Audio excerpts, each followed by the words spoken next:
আমাদের জন্য অগ্নি পরীক্ষা হলো রমজান মাস। এই রমজান মাসে আমাদের তিনটা জিনিস নজরদারিতে, একটা হলো বাজার নিয়ন্ত্রণ, দ্বিতীয়ত হলো বিদ্যুৎ, তৃতীয়ত হলো আইন শৃঙ্খলা। এই তিনটা জিনিস আমি বললাম। আপনি হয়তো বলতে পারেন আইন শৃঙ্খলা, তারপরে বলতে পারেন আপনি বাজার নিয়ন্ত্রণ।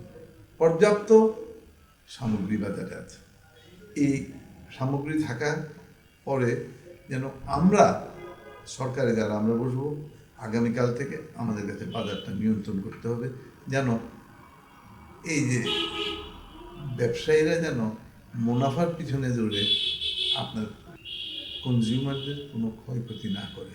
তৃতীয়ত আইন শৃঙ্খলার কথা বলি, আপনার কাছে রমজান মাসে যানজটটা কীরকম হয় দেখেন, চাঁদাবাদি কী পরিমাণ হয় জানেন তো। আইন শৃঙ্খলা, এই যানজট, চাঁদাবাদি, যে কোনো কিছুর বিনিময়ে যেন রমজান, কারণ এই রমজান মাসে আমাদের পরিচিতিটা ছড়ায় পড়বে, ভালো করি বা মন্দ করি আগুনের মতো ছড়িয়ে পড়বে। তারপরে দেখেন এই বিদ্যুতের কথা আপনার বললাম, এই নমাজের সময় তারাবির নামাজে যদি বিদ্যুৎ না থাকে তাইলে বুঝে নিয়ে খবর আছে।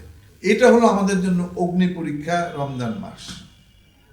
আমি যদি রমজান মাসটা কোনো পার করে দিতে পারি, আমার সারা বছর ভালো যাবে ইনশাল্লাহ।